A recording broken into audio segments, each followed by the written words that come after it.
Vamos a otra cosa. El proyecto de 40 horas va a ser promulgado por el presidente Boric en los próximos días. La iniciativa busca reducir la jornada laboral de 45 a 40 horas de forma gradual dentro de los próximos 5 años y contempla nuevos derechos para las y los trabajadores, entre ellos la posibilidad de compensar horas extraordinarias por hasta 5 días de feriados adicionales. Vamos a profundizar en esto y en otros temas también con el senador del Partido Comunista, Daniel Núñez. Muchísimas gracias, senador, por estar con nosotros y bienvenido.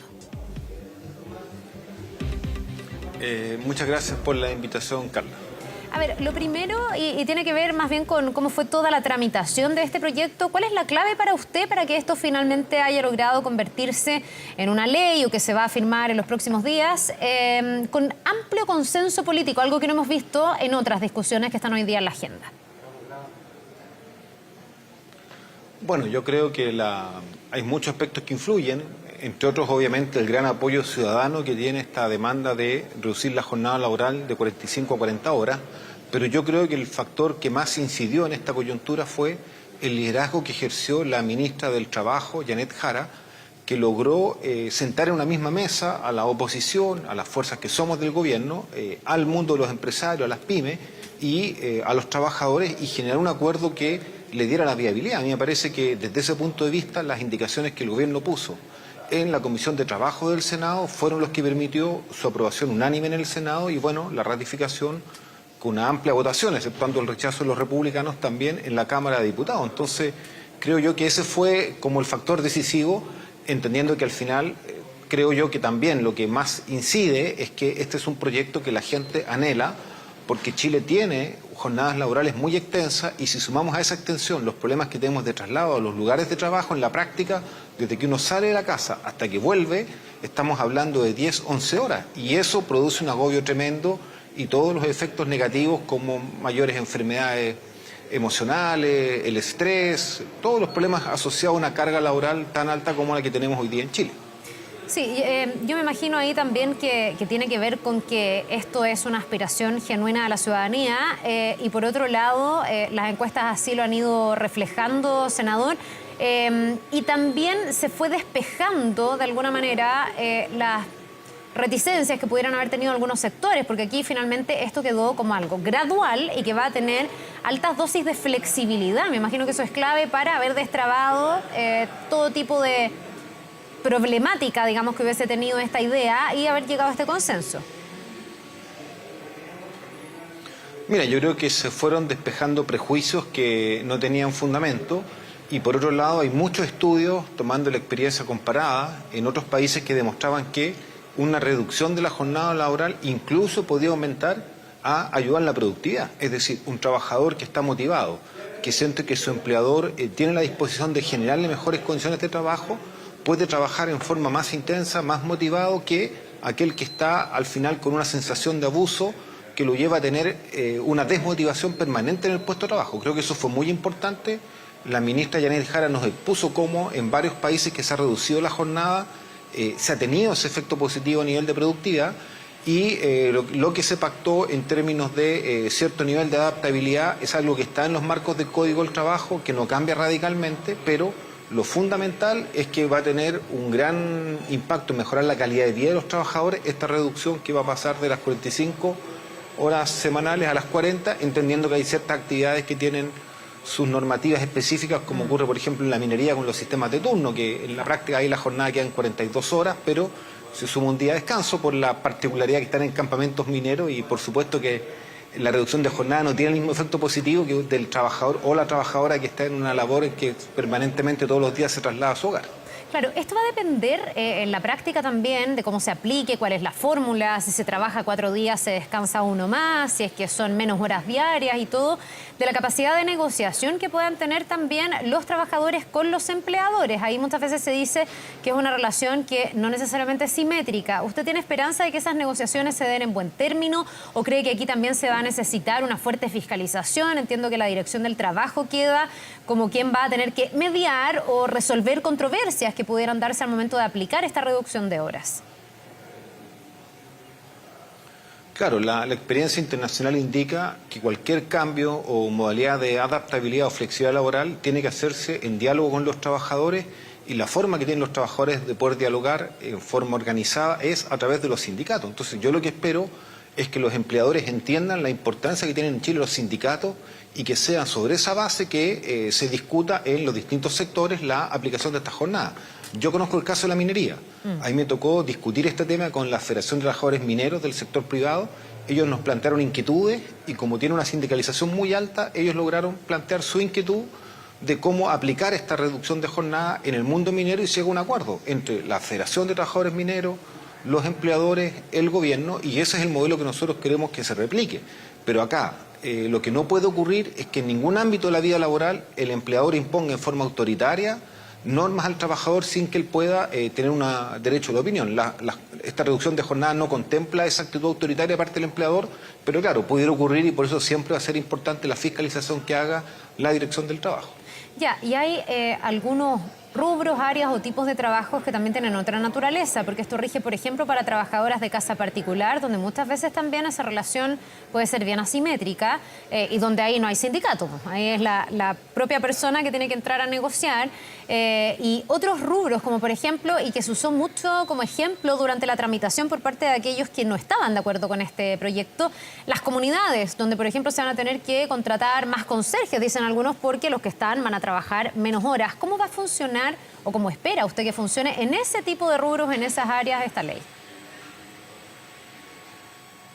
Bueno, en el caso de las trabajadoras de casa particular, ellos tienen una organización sindical, que participó en este proceso, pero tú tienes razón, Carla, en que el caso más complejo es algo que todavía queda en Chile, aunque es muy anticuado, pero que ocurre con la trabajadora de casa particular que se llama puertas adentro, que en el fondo está las 24 horas en su lugar de trabajo y que muchas veces no se respeta una jornada de 8 horas. Así que en ese sentido se regula también y creemos que es un avance importante para esa trabajadora que está en esta figura de puertas adentro. Ahora, en relación a la situación, por ejemplo, de las pymes, que uno podría entender un condominio, un edificio que tiene 3, 4 conserjes, como una especie de pyme con 4 o 5 trabajadores, primero el proceso gradual, lo que da un tiempo para irse, digamos, acomodando este cambio, y en segundo lugar va a haber también todo un proceso de capacitación y de apoyo a las pymes para que ellas puedan adaptarse y de esa manera no tengan efectos negativos. Así que a priori no tiene por qué implicar mayores costos, tal vez hay que reestructurar la forma de trabajo, tal vez hay que acomodar los turnos, pero nosotros creemos que no debería a priori implicar mayores costos para pymes esta reducción de la jornada. Y desde ese punto de vista fue la discusión que dimos en su minuto acá en el Senado. ¿Y no podría implicar peores condiciones, por ejemplo, de salario para aquellos que sí se contrate? Porque si tengo que contratar más personas sin afectar mis costos, a lo mejor voy a contratar a más personas con menos salario, por ejemplo. ¿Ustedes esperan que eso no ocurra o se prevé algún mecanismo para evitar que algo así pueda llegar a pasar? Bueno, lo que hay que tener claro es que el proyecto de ley que se aprobó establece claramente que la reducción de 45 horas a 40 se hace manteniendo el mismo salario. Por lo tanto, es absolutamente ilegal que cualquier empleador en Chile, por la reducción de la jornada, le reduzca el salario a un trabajador o a una trabajadora. ¿Y a futuro, eso, a quienes se contrate? va de ocurrir, se revierte. Pero si ocurre, tiene que revertirse y conlleva sanciones. Ahora, lo que puede ocurrir es que en Chile tenemos contratos de horas part-time, tenemos contratos de media jornada, un tercio de jornada. Entonces, probablemente, yo no sé la fórmula, en un lugar que falten jornadas de trabajo se contrate un trabajador part-time. Y eso no tiene por qué ser a priori una precarización y es algo que ya existe en la norma actual del Código del Trabajo. Entonces, yo no te podría decir cuál es la fórmula porque son muchas. Pero esto lo que tiende es a mejorar la calidad de los trabajos, a hacer un trabajo decente y ese es el objetivo y bueno, obviamente nosotros vamos a fiscalizar y a estar preocupados que eso se cumpla. Ya, bueno, senador, partíamos hablando del buen tono que se ha logrado en esta tramitación y en este proyecto que ya quedó listo para convertirse en ley. En gran parte muchos han destacado el trabajo que ha hecho la ministra Jara, lo han dicho incluso desde la oposición, una ministra súper presente, muy interlocutora con el Parlamento, que no es el mismo tono que se está dando en otras materias. Y le quiero preguntar porque ayer también se aprobó un proyecto de acuerdo impulsado por la oposición que busca que el presidente presidente Gabriel Boric ofrezca disculpas a Carabineros por la ausencia de respaldo que ha habido hacia la institución. Esto fue visado por 74 votos a favor y 63 en contra, en medio de todas las discusiones que estamos teniendo en materia de la seguridad y del respaldo o no que ha habido hacia la institución de Carabineros. ¿Qué le parece a usted ese proyecto de acuerdo? ¿Debería el gobierno, y en este caso el presidente, pedirle disculpas o perdón a Carabineros?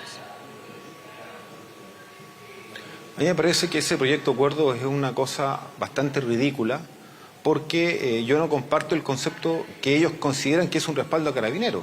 Yo estoy convencido que el presidente Gabriel Boric, cuando fue diputado, respaldó permanentemente la institución de Carabineros. Ahora, si alguien dice que el presidente Gabriel Boric no lo respaldó porque denunció una violación a los derechos humanos, denunció un exceso policial que condujo a represión y a casos tan terribles y traumáticos como es, por ejemplo, el de Gustavo Gatica, Fabiola Campillay u otro, yo te digo que no solo el presidente Gabriel Boric hizo eso, yo como diputado también lo hice.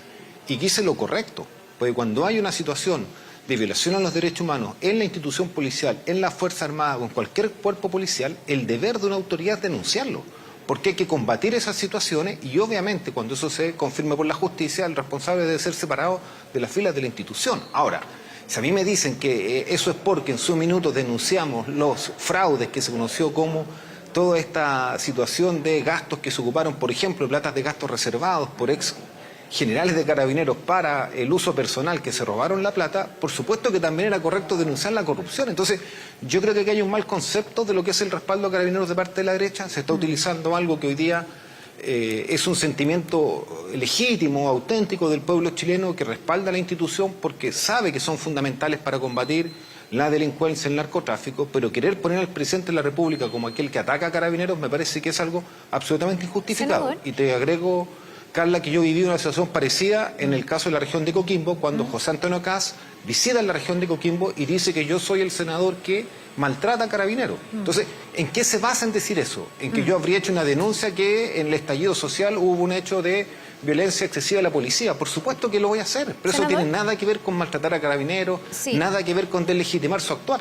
Más allá de su caso con José Antonio Kast, que entiendo que usted también está tomando acciones legales, etcétera, volviendo al tema del presidente y haciendo una interpretación, tengo la impresión de que más allá de hacer la denuncia, que me imagino que es lo que corresponde, y de aislar los casos que dentro de la institución se hayan salido de protocolo, hayan violado los derechos humanos, etcétera, aquí hay como un reproche por haber puesto a la institución completa debajo de la lupa, porque usted y yo recordamos que se hablaba de la refundación de Carabineros, y esa es una mirada que ha ido cambiando desde el gobierno y particularmente desde el presidente, que ha dicho además que él ha reflexionado en torno a actos o dichos del pasado. Entonces aquí me imagino, y estoy haciendo una interpretación, que a lo que apunta este proyecto de acuerdo o estas críticas de la oposición es hacia eso, ¿no? Bueno, que el presidente reflexione me parece muy apropiado. Él tendrá que decir cuál es el resultado de su reflexión. Yo no voy a ser intérprete ni voy a pautear la reflexión del presidente. Lo que yo sí te puedo decir, Carla, es que lamentablemente las violaciones a los derechos humanos que cometió Carabineros durante el estallido social no fueron casos aislados. Tenemos más de 100 jóvenes que fueron mutilados en sus ojos por los perdigones de Carabineros en ese minuto, que perdieron sus globos oculares. Y no fueron casos aislados. Entonces, en ese contexto, claro, hay denuncias que uno pudo haber generalizado. Y uno puede decir, al generalizar por esta gran cantidad de casos que ocurrieron, nunca uno está diciendo que todos los carabineros o todas las carabineras cometan situaciones de violación de derechos humanos. Y yo creo que la institución policial requiere reforma, requiere mejora, requiere modernización. Si tú me dices, tal vez la palabra refundación no fue la apropiada, sí, podemos usar otra. Pero por supuesto que estamos enfrentando un fenómeno de bandas criminales que son mucho más agresivas, tienen formas de actuar que son violentísimas que no conocíamos en Chile, y eso, por ejemplo, requiere revisar los protocolos, las formas de trabajo, también la formación. Yo creo que Carabineros debe tener una formación tal vez con un poco más de tiempo para que desde esa perspectiva puedan conocer toda la complejidad de los fenómenos que van a tener que enfrentar. Entonces, a mí me parece que hay muchos puntos en los cuales es necesario perfeccionar el accionar de Carabineros, de la institución, y eso no es atacarla, es fortalecerla.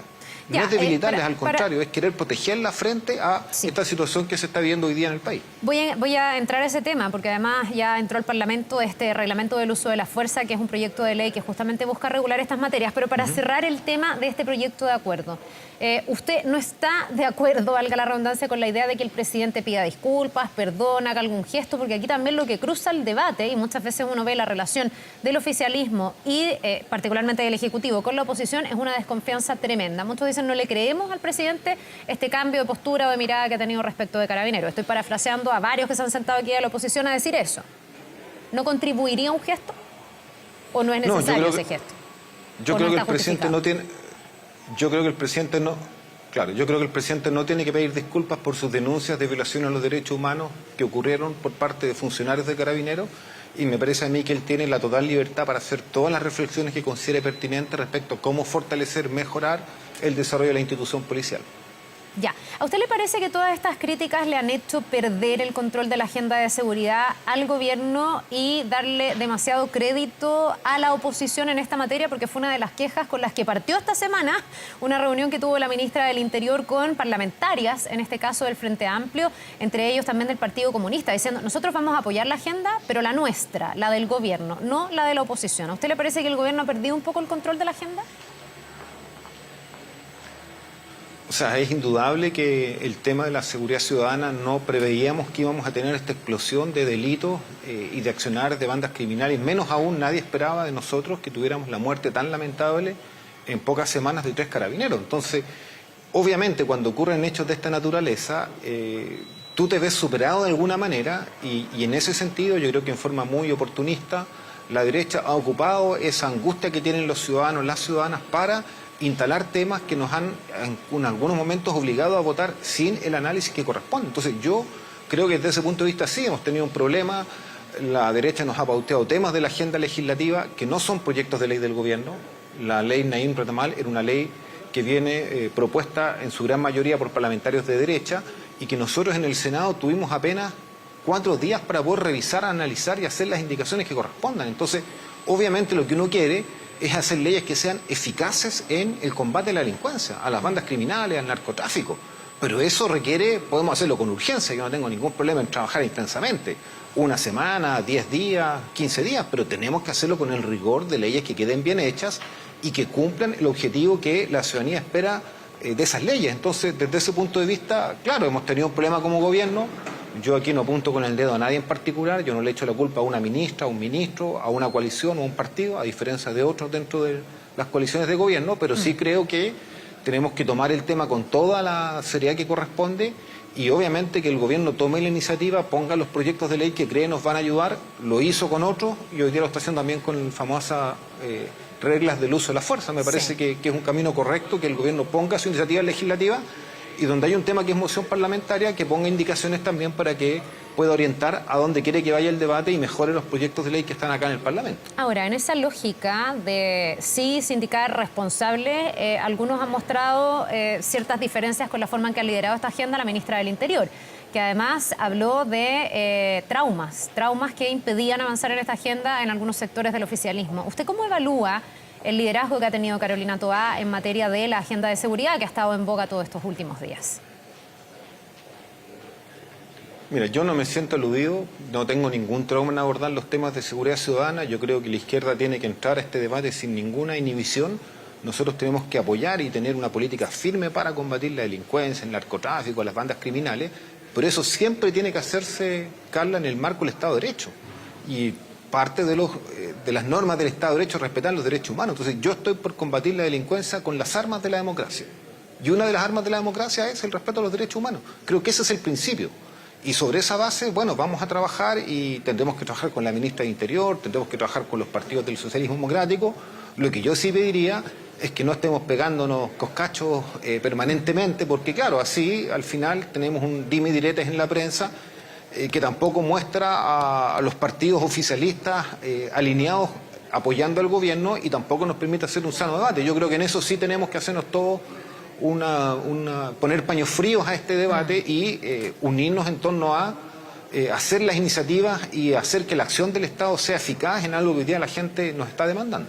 Senador, para finalizar, el reglamento de uso de la fuerza, que es bien relevante porque precisamente se hace cargo de algunas materias como prácticas respecto de cómo se debe actuar en el caso de la policía frente a hechos de delincuencia o de riesgo.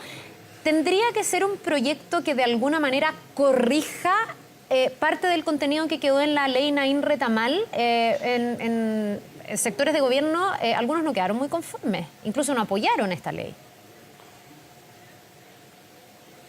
O sea, yo creo que es muy importante primero que no ocurra lo que pasó con la ley Naín Retamal. No hagamos legislaciones express, hechas a la rápida, con errores y que queden mal hechas. En mi opinión, la forma ya, o sea, como se votó usted la dice ley que quedó mal hecha la ley Naín Retamal. Eso me está diciendo. Absolutamente. Ya. Tiene incoherencias y tiene cosas que no quedaron bien expresadas en la redacción porque se votó a matacaballo con una presión enorme, y yo espero que en primer lugar esta discusión de las reglas del uso de la fuerza sea hecha con todo el rigor y los tiempos que se requiere. Ahora, obviamente es una normativa importante, se establecen criterios como la proporcionalidad, la racionalidad en el actuar de las fuerzas policiales, militares, y desde ese punto de vista, obviamente es un proyecto que nos puede ayudar a precisar cosas que, dada la premura en la ley Naín Retamal, no quedaron bien precisadas en esa ley. Así que yo tengo una alta expectativa de este debate, que tenemos que hacerlo, pero con el rigor que corresponde. Ya, lo que pasa es que desde la oposición dicen que a través de este reglamento del uso de la fuerza se quiere desvirtuar la ley Naín Retamal. Por eso le pregunto cómo conversa una con la otra y si para usted es eso, corregir a través de este reglamento de uso de la fuerza la ley Naín Retamal, o es algo complementario. El reglamento de uso de la fuerza complementa las otras normas y leyes que hay en esta materia en Carabineros, pero también tiene que hacer precisiones que a mi juicio en la ley Naín Retamal no quedaron bien contenidas y bien redactadas. Yo creo que hay de los dos elementos. Ya. Ahora, esto es un tema que lo pidieron las propias instituciones policiales y militares, es un tema que se discutió con la oposición en la mesa que hubo de trabajo en materia de seguridad, que ellos concordaron, y además estas reglas ya existen. O sea, aquí el gobierno no está inventando nada nuevo, simplemente todos pidieron que para que fueran más claras, más nítidas, fueran elevadas a nivel de ley, no de reglamento, y eso es lo que está haciendo el gobierno. Ahora, si por un tema de oportunismo, de campaña electoral, de tratar de ser populista, la derecha quiere ahora decir que con estas reglas del uso de la fuerza se desvirtúa todo el accionar de Carabineros y se le quita toda la posibilidad a Carabineros de enfrentar a los delincuentes, eso es una gran mentira y hay que decirlo así con todas sus letras. Una mentira. Bien, pues senador Núñez, le queremos agradecer por esta conversación esta mañana. Que le vaya bien. Muchas gracias. Que esté bien, tenga un buen Carla. día. Hasta Nos luego. vemos.